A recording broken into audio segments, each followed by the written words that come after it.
Việc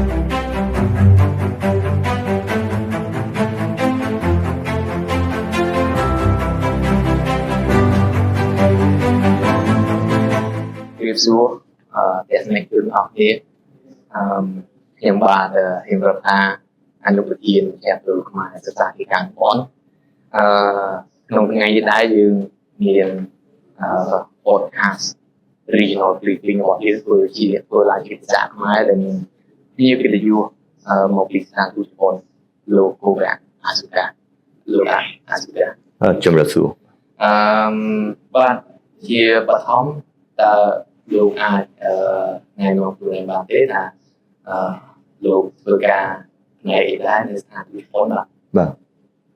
그냥 방 지모 고가 아스카 그냥 두가 나 분ai kaika no yobai ni stanto Japon dai bompen piara kai ni chia chirang dam bai ponlun tumnet tumnong lobian prote Japon nun Campuchia uti ho 그냥 budol poromieng ompi no yobai kunong nun krausrok lobo prote Campuchia somrop chia moi lata pibar Campuchia na per dai miền Monterey chọn po nâng Monterey crossing cabo de Japon một pi Japon một bom pin tesna kai na prote Campuchia hai nâng knyom totor bon tokchia ne bo prai piasa Japon khmai mong pe cho bom ra ka nia na stantu knyom bang saksa tumetum no ondrachet nâng probatsa loja pi chinam na Cara Pumin Latabar nung sa Kabicharay Pumin Penopen. Lo reblong bạn ấy là lo riêng ở Khmer Beach Nam. Lo riêng tại thành phố Tân Chiết anh một là Khmer ở Sài người từ Bắc anh Sài thì là bên ta lo ai reblong chỉ là bảo lo là về riêng số nữa. Và 그냥 saksa na sara pi hay 그냥 chỉ nẹp nisat borote mnek time mnek ai cột ponte và sastracha khmai mpe khmai ke mian chat ro na hay ke tan tai ni je che moi kunyom ai dao ren che moi kunia che chang và sắp bài bạn kunyom bạn sắp bài bạn ôi bà chết đã là bỏ ôn rất mai như cái đôi chia lúc kêu nhạc lưu sát ra cha bạn vô chết tục đạn đó lúc bạn tàu đài về là lúc riêng số từ lạc mai bị bạn chẳng ta lúc ai riêng nó vì chỉ là bảo tu tới việc còn để cảm chia bạn thế bạn vâng đâm nói trong sắc sao ompi protein bot dai tiek tong ng prote kompong api bot kanape dai trau chiru protein moi dambai saksa knyom chom chiru saksa piasa khmai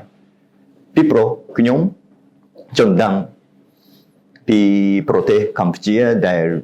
sombo tadoi somnong probatsado oscha doichia Prasad Angkor Wat chia đam, nên chia prote China rồi Probatsa do Khmer Konggut robo Khmer Krohom tha chia prote Bạch Na. Bạn đôi lúc riêng rồi mình chẳng lúc từ sọc mai bạn còn mà sang bãi rồi lúc của bạn riêng số trang vì sẽ thành việc từประเทศกัมพูชีเราให้แต่ลูกมีนจะนับรองก็ดูชีมีนแต่สนาแค่นั้นได้แต่ตรงนั้นมาปวดสักไม่ดูชีสถานที่สังคมอยู่บ้านเศรษฐกิจในของสมยุทธ์จังหวะประเทศกัมพูชีตรับมีประวัติศาสตร์จุ่มโรจับปีสมัยอังโกสมัยอาณาพิบาลบาลังสมัยอาเกรีสมัยไมโครโฮมสมัยสงครามซิวิลเบียมเงียสโรเตกนงกายอร์ดังกรบยังอมปีสตานาเปียบ សង្គមនយោបាយដូច្នេះខ្ញុំចង់ដឹងបន្ថែមពីប្រជាជនកម្ពុជាកម្ពុជាគឺជាប្រទេសមួយដែលបានជំនះការលំបាកជាច្រើនเป็นមួយប្រវត្តិសាស្ត្ររបស់គ្រូបច្ចុប្បន្ននេះកម្ពុជាកំពុងប្រឈមមុខនឹងបញ្ហាផ្សេងៗរួមទាំងស្ថានភាពព្រំដែនផងដែរប៉ុន្តែខ្ញុំមានទំនុកចិត្តថាប្រជាជនកម្ពុជាមានភាពលឿនមាំគ្រប់គ្រាន់ដើម្បីដោះស្រាយបញ្ហាទាំងនេះខ្ញុំតែងតែគិតពីទីដែលខ្ញុំអាចធ្វើទៅបានដើម្បីគ្រប់គ្រងកិច្ចខិតខំប្រឹងប្រែងរបស់ប្រទេសកម្ពុជាបាទក្នុងនាមខ្ញុំជាពលរដ្ឋខ្មែរម្នាក់ខ្ញុំសូមអរគុណច្រើនណាស់ដល់លោកដែលជាជនជាតិជប៉ុនឬជាប្រទេសស្ថានទូតជប៉ុនដែលបានชี้ថាលើទុកលំបាករបស់យើងខ្ញុំបាទលោកយើងមិនបាញ់មិញយើងភាសាពីទស្សនវិជ្ជាទូទៅពាក់ព័ន្ធទៅនឹងស្ថានភាពនៅស្រុកខ្មែរចូលមកដល់ចំណុចមួយទៀតពាក់ព័ន្ធនឹងទំនាក់ទំនងកម្ពុជាជប៉ុនក្នុងនាមលោកជាជនជាតិជប៉ុនរូបឬជាមន្ត្រីស្ថានទូតជប៉ុនតើលោកអាចរៀបរាប់បានទេពាក់ព័ន្ធទៅនឹងទំនាក់ទំនងរវាងប្រទេសយើងពីរត្រឹមតែ3ទៀតទេបាទចិត្តស្និទ្ធ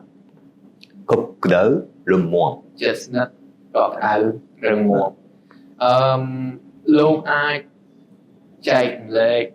នៅមតិឬក៏ទស្សនៈនៅទស្សនវិជ្ជាទូទៅជុំវិញតំណែងកម្ពុជាជប៉ុនបានទេជាពិសេសពាក់ព័ន្ធទៅនឹងដោយផ្អែកលើភាពជិតស្និទ្ធកក់ក្តៅនិងរឹងមាំនេះបាទកម្ពុជាគឺប្រទេសដែលគឺមិត្តភាពដ៏សំខាន់នៅអាស៊ីដែលស្រឡាញ់ប្រទេសជប៉ុនហើយមានទំនាក់ទំនងអារម្មណ៍ជិតស្និទ្ធជាមួយគ្នាប្រជាជនកម្ពុជាក៏មានទឹកចិត្តល្អចំពោះប្រជាជនជប៉ុនដែលអាចទទួលបាននៅអារម្មណ៍គប់ក្តៅប្រជាជនជប៉ុនក៏ចូលចិត្តប្រជាជនកម្ពុជាផងដែរទំនាក់ទំនងរវាងប្រទេសទាំងពីរមានអាយុកាលជាង400ឆ្នាំបាទហើយជាពិសេសនៅឆ្នាំ2023គឺជាឆ្នាំប្រឡូកគ្រប់លើកទី70នៃការបង្កើតទំនាក់ទំនងការទូតដោយភ្ជាប់ចំណងមិត្តភាពទៅរឹងមាំប្រទេសទាំងពីរបាទចឹងបើតំណែងតាំងពីសម័យដើមមកមានអាយុកាល400ឆ្នាំហើយដល់តំណែងការទូតលើការ70ឆ្នាំនៅ2023ដល់លើ72 73ឆ្នាំបាទលោកអាចយល់ប្រាប់ទស្សនិកជនបានទេថាកាលពី400ឆ្នាំមុនកម្ពុជានិងជប៉ុនមានតំណែងជាមួយគ្នាពីម្ដងដែរព្រោះថាយើងនឹងស្រាប់ហើយស្រុកខ្មែរស្រុកជប៉ុនឆ្ងាយគ្នាបាទអញ្ចឹងលោកអាចយល់ប្រាប់ទស្សនិកជនផង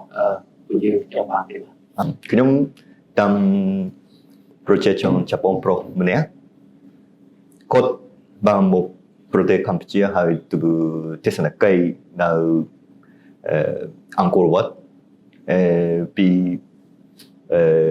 400ឆ្នាំមុនបាទហើយគាត់មកអង្គរវត្តហើយសរសេរ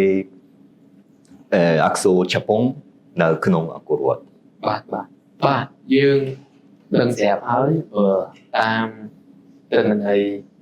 ដូចជាស្ថិតិនានាពាក់ព័ន្ធទៅនឹងជាមួយនៃការអភិវឌ្ឍហ្នឹងគឺប្រទេសជប៉ុនបានផ្ដល់ជំនួយច្រើនមកកាន់កម្ពុជាតាំងពីយើងមានចុះហត្ថលេខា โรงเรียนสามัคคีที่ក្នុងប៉ារីនៅទសវត្សរ៍90ក៏ដូចជាក្រោយមកទៀតយ៉ាងណាមិញនៅកាលពីជំនាន់នោះយើងត្រូវទទួលស្គាល់ដែរថាជំនាន់នោះគឺជាជំនាន់ក្រោយសង្គ្រាមត្រជាក់ប៉ុន្តែស្ថានភាពភូមិសាស្ត្រនយោបាយនាពេលបច្ចុប្បន្នគឺមានភាពខុសគ្នាអាចខុសគ្នាឆ្ងាយពីសម័យទសវត្សរ៍90នៅក្នុងស្ថានភាពពិភពលោកប្រកបដោយភាពមិនប្រកបជានិងមានលក្ខណៈស្មុគស្មាញច្រើនយើងខ្ញុំចង់ឆ្លើយសួរដល់លោកថាតើតំណែងកម្ពុជានឹងនៅតែចិត្តស្និទ្ធកក់ក្ដៅនឹងរឿងមកមួយទៀតបាទបាទក្នុងស្ថានភាពសកលបច្ចុប្បន្នដែលកំពុងមានភាពមិនប្រកបប្រជាប្រទេសជប៉ុនមិនត្រឹមតែនឹងបន្តផ្ដល់ជំនួយដល់ប្រទេសកម្ពុជាប៉ុណ្ណោះទេប៉ុន្តែក្រោមភាពតៃគូយុទ្ធសាស្ត្រគ្រប់ជ្រុងជ្រោយប្រទេសជប៉ុននិងកម្ពុជាបានក្លាយជាតៃគូស្មារតីគ្នាក្នុងការដោះស្រាយបញ្ហាប្រឈមក្នុងតំបន់និងអន្តរជាតិការបន្តអភិវឌ្ឍទំនាក់ទំនងសហប្រតិបត្តិការក្នុងវិស័យផ្សេងៗគឺមានសារៈសំខាន់ណាស់ដូច្នេះខ្ញុំចង់ដើរតួនាទីយ៉ាងសកម្មនៅក្នុងរឿងនេះផងដែរបាទអរគុណណាស់ចំពោះការបញ្ញាចិត្តនៅពួកគេខំប្រឹងប្រែងក្នុងរឿងតែនៅពេលយើងពីចុះនៅពេលខាងមុខតទៀតតើលោកអាចមានទស្សនៈមានការមើលឃើញមិនដែរចំពោះតែនៅរវាងប្រទេសយើងពីជាពិសេសនៅក្នុងឆ្នាំនេះបាទទំនាក់ទំនងទំនុកចិត្តរវាងជប៉ុននិងកម្ពុជាត្រូវបានកសាងឡើងឬការប្រាប់ប្ដូររវាងប្រជាជននិងប្រជាជនបាទនៅគ្រប់ពិស័យនិងគ្រប់កម្រិតបាទខ្ញុំសង្ឃឹមថាទំនាក់ទំនងមិត្តភាពនិងការប្រាប់ប្ដូររវាងប្រជាជននិងប្រជាជនរវាងប្រទេសទាំងពីរនឹងកាន់តែស៊ីជម្រៅបន្ថែមទៀតនៅឆ្នាំ2026ខ្ញុំក៏នឹងសប្បាយចិត្តណាស់ប្រសិនបើមានប្រជាជនកម្ពុជាកាន់តែច្រើនមកប្រទេសជប៉ុនក្នុងគោលដៅទេសចរនិងសិក្សាហើយមានប្រជាជនខ្មែរកាន់តែច្រើនសិក្សាភាសាជប៉ុនលើពីនេះទៅទៀតខ្ញុំចង់ឲ្យប្រជាជនកម្ពុជាលោកនៅប្រកបដោយសន្តិភាពបាទខ្ញុំចង់ធ្វើអ្វីដែលខ្ញុំអាចធ្វើទៅបានអរគុណច្រើនណាស់លោកដែលបានចែកលែកទស្សនៈរបស់លោកពាក់ព័ន្ធទៅនឹងស្ថានភាពនឹងបបិសោតដែលលោកនៅស្រុកខ្មែរទៅដូចជាមតិនិងទស្សនៈទាក់ទងនឹងតំណងរវាងប្រទេសកម្ពុជាជប៉ុនហើយខ្ញុំក៏ដូចជាលោកអាសុកាដែរខ្ញុំចង់ឃើញតំណងប្រទេសកម្ពុជាជប៉ុនកាន់តែជិតស្និទ្ធក៏ក្តៅនឹងមកដូចពីលោកថាអញ្ចឹងហើយខ្ញុំសង្ឃឹមថានឹងមានប្រជាជនជប៉ុនកាន់តែច្រើនថែមទៀតចង់ចេះចង់ដឹងនិងចង់រៀនសូត្រពីសង្គមខ្មែរឬជាភាសាខ្មែរឬជារូបលោកចឹងហើយចុងក្រោយគឺខ្ញុំសង្ឃឹមថាហើយខ្ញុំក៏ជូនពរថាឲ្យប្រជាជនជប៉ុនរស់នៅសុខសន្តិភាពជាពិសេសនៅកន្លែងសាស្ត្របច្ចុប្បន្ននេះជាកន្លែងសាស្ត្រពិភពលោកកំពុងតែមានភាពស្មុគស្មាញបាទសូមអរគុណលោកអាសិកាបាទសូមអរគុណបាទសូមអរគុណទៅដល់ទស្សនិកជនដែលតាមដានទៅលើpodcastរបស់យើងខ្ញុំបាទសូមអរគុណ